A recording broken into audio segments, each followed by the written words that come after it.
Chapter 20.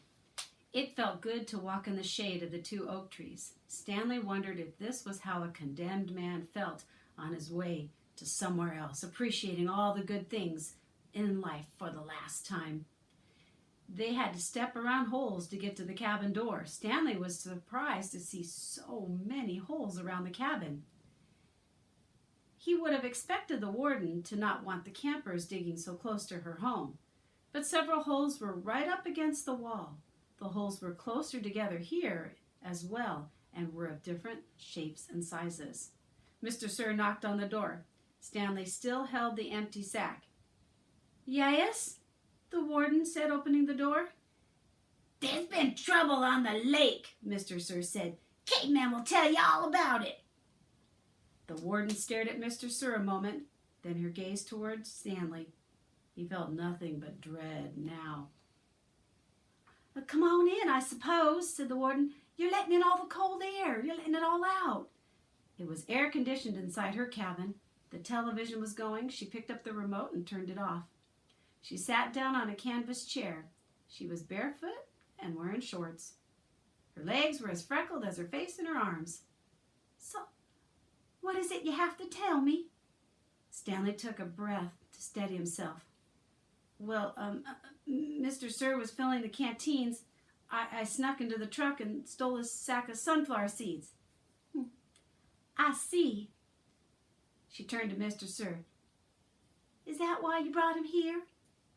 "Yes, but I think he's lying. I think someone else stole the sack and Caveman's covering up for the X-ray or somebody. I had a 20-pound sack and he claims to have eaten them all by himself." He took the sack from Stanley and handed it to the warden. "I see," the warden said again. "The sack wasn't full," said Stanley, "and I spilled a lot. You can check my hole." "In that room, Caveman, there's a small flowered case. Will you get it for me, please?" She pointed to a door.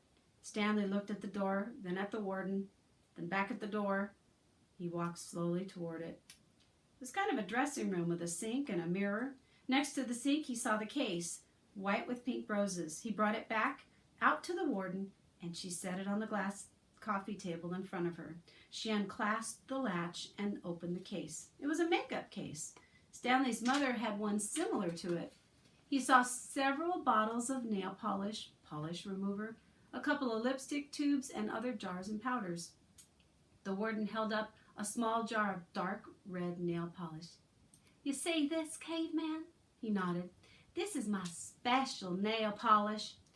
Do you see the dark, rich color? You can't buy that in stores. I have to make it myself." Stanley had no idea why she was showing it to him. He wondered why the warden would ever need to wear nail polish or makeup. "Do you want to know what my special ingredient is?" He raised and lowered one shoulder. The warden opened the bottle. "Rattlesnake venom." With a small paintbrush, she began applying it to the nails on her left hand. "Oh, it's perfectly harmless when it's dry." She finished her left hand, then she waved it in the air for a few seconds and then began painting the nails on her right hand. "It's only toxic when it's wet." She finished painting her nails, then stood up. She reached over and touched Stanley's face with her fingers. She ran her sharp, wet nails very gently down his cheek. He felt his skin tingle. The nail on her pinky just barely touched the wound behind his ear. A sharp sting of pain caused him to jump back. The warden turned to face Mr. Sir, who was sitting on the fireplace hearth. "So, you think he stole your sunflower seeds?" "No, he says he stole them, but I think it was..." She stepped toward him and struck him across the face. Mr. Sir stared at her. He had 3 long red marks slanting across the left side of his face. Stanley didn't know if the redness was caused by her nail polish or something else. It took a moment for the venom to sink in. Suddenly, Mr. Sir was screaming and clutching his face with both hands. Ooh! He let himself fall over, rolling on the hearth and onto the rug. The warden spoke softly. "I don't care about your sunflower seeds." Mr. Sir moaned. Ooh!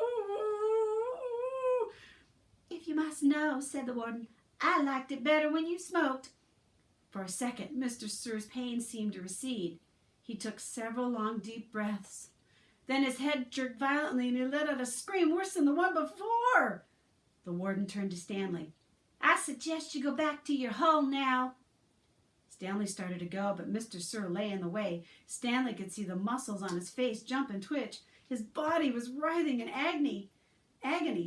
Stanley stepped carefully over him. Is he? Excuse me, said the warden. Stanley was too frightened to speak. He's not gonna die, the warden said, unfortunately for you.